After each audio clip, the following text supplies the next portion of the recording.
Olá pessoal, tudo bem? Olha só, então nós organizamos essa sequência de 3 vídeos para tratar da estruturação, do que é o assunto de tomada de decisão. É um assunto, não é novo, já tem algumas décadas que toda essa teoria científica foi desenvolvida, mas na engenharia ainda somos poucos os que trabalhamos com isso no Brasil e no mundo, né? Porque isso requer uma especialização. Na graduação esse assunto não é dado, exceto acho que atualmente a Unicamp está tratando com alguma coisa disso, ainda na graduação, mas na pós-graduação sim, e na maioria das escolas de engenharia não. Tá? Então nós sabemos que isso é uma deficiência que tem que ser sanada de alguma forma. Então por isso nós começamos a provocar a discussão a partir de pequenas pílulas, pequenos insights para que as características sejam percebidas, tá certo? Então vamos lá.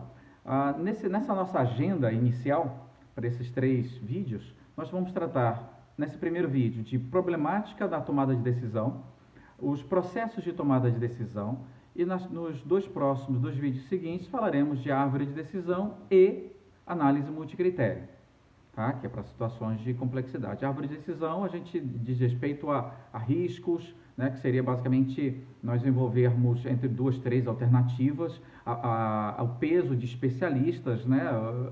Opiniões, a probabilidade de acerto e relacionada com o custo do erro possível. Isso nós, de maneira mais simplificada, chamamos isso de risco.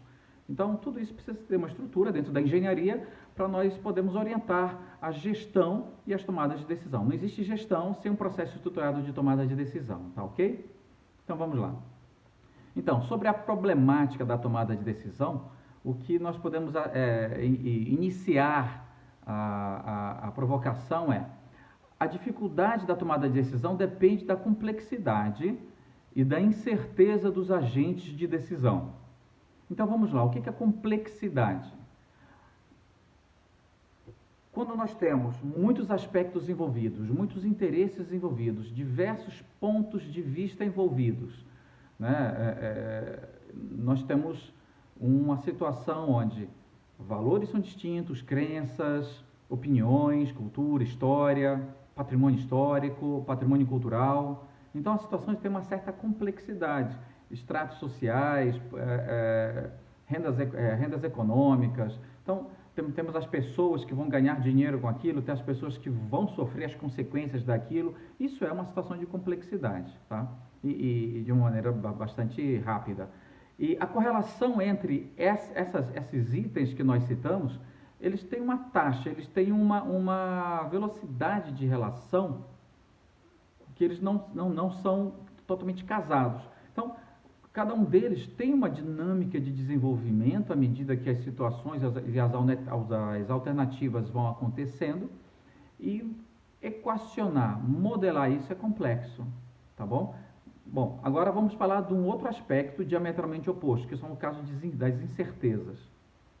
Decisões tomadas em ambiente de incerteza, o primeiro passo em relação às consequências. Será que quem está tomando a decisão, dizendo o caminho, consegue garantir as consequências? E se as consequências não forem aquelas, qual será a alternativa? Quem garante que de fato aquelas serão? Por que isso acontece? Porque no caso de incerteza não tem histórico. Eu não tenho uma garantia de que aquilo que eu estou falando já aconteceu ou vai acontecer. Tá? Por isso é chamado de incerteza.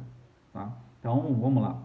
Os objetivos são pouco claros, a informação é insuficiente. Isso acontece muito em novas epidemias, em novas pandemias. Poucas informações, não existem protocolos definidos. Então, você não pode confirmar e ter certeza sobre qualquer modelagem, porque, apesar de muita gente confundir, o modelo é só um modelo.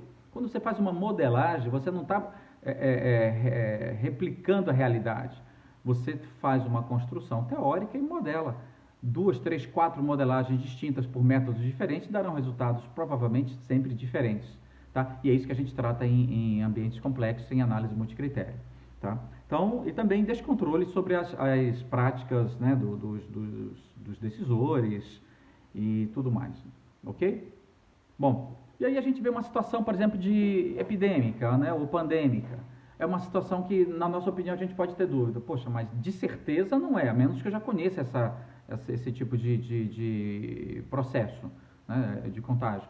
Agora, eu tenho uma epidemia que nunca aconteceu, é nova, um processo novo. Ele é um processo complexo, e eu trato com as ferramentas de complexidade, ou eu vou tratar com as ferramentas de incerteza? Primeira pergunta que a gente coloca para motivar o raciocínio e a discussão. Tá? Bom, então, nesses processos de tomada de decisão, temos aqui as coisas mais comuns. Um deles é o processo intuitivo e o outro é um analítico. Então, nós temos o intuitivo e um lógico racional, que é o analítico. No intuitivo, nós temos até esse livro aqui, que está citado para vocês. É um livro muito bom, de duas autoras, né, duas pesquisadoras, uma é doutorada pela USP na área de educação e a outra lá no Chile. E fizeram esse pequeno livro, mas que serve muito bem para se iniciar no processo de tomada de decisão por intuição e com intuição e criatividade. E o processo analítico, que é uma tomada de decisão com base em resultados da utilização de processos analíticos. E isso nós podemos exemplificar como está aqui. Olha só, nós montamos uma matriz payoff, ou qualquer nome que se queira dar, né? Uma matriz de decisão, e nessa matriz de decisão nós temos colunas e linhas. Nas colunas nós organizamos alternativas que eu tenho, né? Quais são as alternativas que eu tenho para essa tomada de decisão?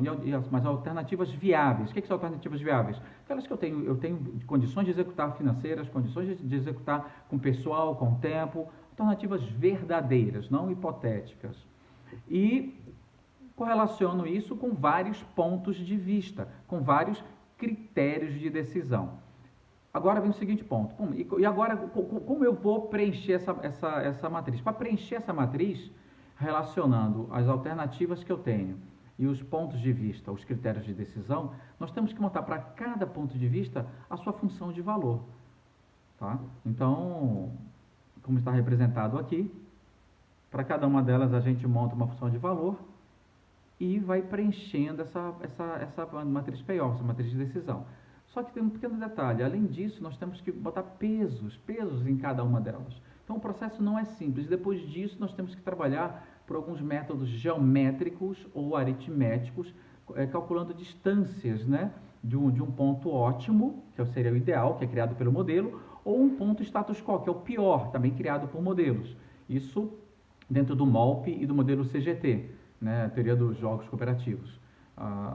Agora, claro, existe o Macbeth, que é até o que nós preferimos usar, mas ele não tem uma didática tão imediata como essa que a gente está apresentando, mas todos são modelos e devem ser tratados não como donos da verdade, mas como alternativas de raciocínio e de estruturação de uma tomada de decisão. Todos esses modelos são compostos, nós temos vários resultados, cada um de um modelo, e aí sim o decisor pode olhar para esses resultados, considerando as funções de valor, os seus pesos, e aí sim sugerir algumas alternativas, algumas decisões, tá certo? Bom, só para entender rapidamente o que é essa uma função de valor. Imagina que eu tenho uma sala de aula e eu tenho então, estou buscando aqui o valor de um número ideal, um número desejado de alunos na sala de aula para ter o melhor desempenho, melhor inter-relação. Então, digamos que eu tenho aqui 0 alunos, péssimo. À medida que o número de alunos chega próximo de um meu ponto ideal, que seriam 30, eu chego ao máximo do meu valor, 10 pontos. Se o número de alunos cresce demais e vai até 40, 50, 60, de novo cai. Então, esse valor, por exemplo, se eu tenho uma sala com 15, tem a pontuação respectiva no gráfico de valor que nós montamos, conforme uma discussão que é feita em conjunto, por consenso. Se eu tenho 60, eu tenho também outro valor. Esses valores que são tirados desses gráficos, nós preenchemos nessas planilhas para representar o valor de cada critério em cada alternativa. Então, vou verificar a alternativa 1, 2, 3, 4, quantificar o seu valor em cada um dos seus critérios. E aí a gente roda um modelo, né, que pode ser um modelo geométrico, um modelo aritmético, o próprio Macbeth e muitos outros que existem nas tomadas de decisões multicritério e multiobjetivo, que é o modelo americano, e o multicritério, o modelo europeu, e assim se processa as alternativas. Detalhe, não existe em decisão de complexidade a melhor solução, não existe a ótima, não existe o ponto ótimo, como existe na pesquisa operacional. É o que todo mundo geralmente busca. Ah, qual é a melhor alternativa? Não existe. Existem boas alternativas, porque nós estamos num ambiente de complexidade ou de incerteza. Mas aí são outros tratamentos matemáticos que nós não veremos nessas pílulas de 3 vídeos. Então, a influência do modo como o problema é apresentado também influencia. Nós temos aqui esse caso, né, de uma experiência que foi feita há muitos anos, e tem na bibliografia que a gente vai apresentar para vocês aqui no final do slide, que pediu-se para um grupo de 152 estudantes imaginar que os Estados Unidos da América estavam sendo ameaçados por uma epidemia e que essa epidemia mataria 600 pessoas. Foi apresentado isso então para esses alunos, para uma turma, e eles, da seguinte forma: temos um programa de mitigação A e um programa de mitigação B. No programa de mitigação A, a proposta salvaria 200 pessoas. No programa de mitigação B, com probabilidade de 1/3 das pessoas serem salvas, de 1/3 de probabilidade de salvar 600 pessoas e 2/3 de ninguém ser salvo. Então vamos lá. Então seria a probabilidade de 1/3 de salvar todas as 600 pessoas e a outra opção 2/3 de ninguém se salvar. Ok? E aí a resposta dos alunos foi que 72% optou pelo programa A. Com outro grupo de alunos foi feita a seguinte proposta. A mesma situação, agora com o programa C e um programa D. No programa C, morreriam 400 pessoas. E com o programa de mitigação do impacto da epidemia, a probabilidade de 1/3 de ninguém morrer, caso aplicasse o programa D, ou de 2/3 deles morrerem, ou probabilidade de 2/3 de morrerem as 600 pessoas. Para esse grupo de alunos, que era um grupo diferente do primeiro, 78% escolheu o programa D. Ótimo. Mas o curioso não é isso. O curioso é que ambos os programas são iguais, mas as respostas A e B são iguais. As alternativas A e B são iguais às alternativas C e D. Mas observa que, na hora que nós mudamos a maneira de propor o problema para a população, para o indivíduo, ele muda a sua opinião. Porque isso acontece.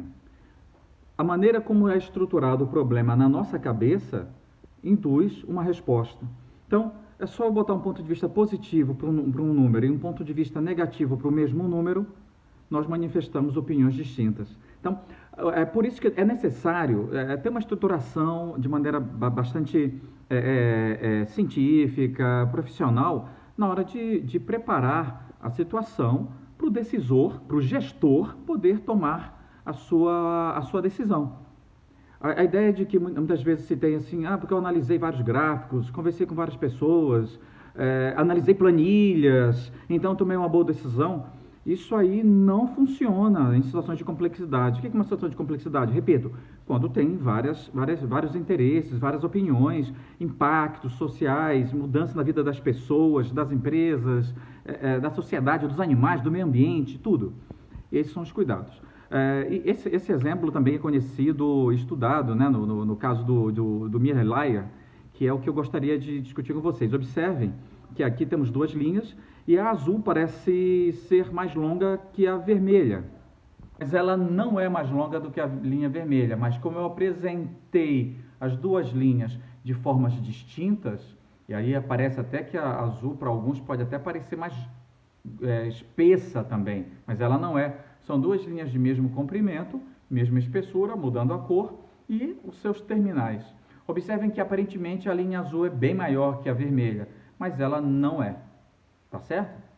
Bom, então é para isso que a análise da tomada de decisão, as teorias de tomada de decisão existem, para de fato cancelarem esse erro de Descartes, né? Como é falado no livro O Erro de Descartes. Então, vamos lá. Modelos e técnicas de decisão e análise de decisão. Para fechar o raciocínio, então novamente eu tenho uma situação de incerteza, uma situação de complexidade, elas são bem distantes. Os modelos que nós usamos, matemáticos, né, para nos ajudar a estruturar para a decisão, por causa de incertezas, são redes bayesianas, e também análise de risco. Tá? Então, exatamente na ponta, na extremidade mais próxima de situações de contextos de incerteza. No contexto de complexidade, nós vamos ter exemplos, avaliação de opções com análise multicritério e multiobjetivo. Multiobjetivo é o modelo americano, multicritério a gente chama de modelo europeu e coisas do tipo, tá? Então, e dentro desses existem vários modelos, né? Dentro dessas escolas existem vários modelos e nenhum modelo, isso que é importante nós entendermos, nenhum modelo tem a melhor solução. Então, cada modelo vai ter opção de várias soluções, geral 3, 4 boas soluções, e você compara com outro modelo que tem 3, 4 boas soluções, e dessa família de boas soluções, o decisor então estruturou e agora pode decidir. Então, gestor tem que trabalhar com decisão estruturada, porque para não cair em armadilhas do próprio cérebro na análise e escolha de opções, tá certo? Bom, mas aí tem ainda outras opções, que é a avaliação de recursos de negociação, e aí temos a negociação baseada em valor, né, escola de Harvard, negociação baseada em relacionamento, uma escola inglesa, e a negociação baseada em poder. E aí, por aí por diante, várias outras alternativas. Então, nos próximos vídeos, trataremos de análise multicritério e multiobjetivo. E também temos um caminho intermediário que ficam as ferramentas para escolhas, que eu já comentei rapidamente para vocês, que cuida, por exemplo, de árvore de decisão e diagrama de influência, tá? Na próxima videoaula, no próximo vídeo praticamente, né, nós falaremos então de árvore de decisão, para explicarmos como lidar com isso numa situação também de epidemia, pandemia, e outras soluções, faremos uma síntese o mais breve possível, e análise multicritério, tá bom? No terceiro vídeo.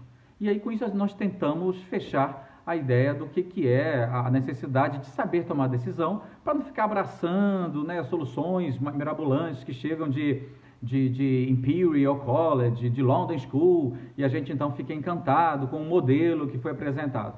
Mas o que nos deixa mais apreensivos é que nenhum desses modelos de fato discute a maneira de tomada de decisão com que eles criam de uma forma adequada e bem conhecida há mais de 30 anos pela ciência, né, e pela nossa estruturação, pela engenharia, tá ok? Bom, nossa apresentação, nossa teoria toda é baseada nos estudos do Antônio Banner Costa, né, Carlos Antônio Banner Costa, que é um professor português, hoje uma referência, e eu não quero falar de referência, tal, para não criar vacas sagradas, né, de homens intocáveis, tal. Mas é um grande estudioso, pessoa séria, que é criador do método Macbeth, que é um dos melhores hoje na engenharia de produção para tomada de decisão e na engenharia de gestão também. Tá ok? Um forte abraço, até o próximo.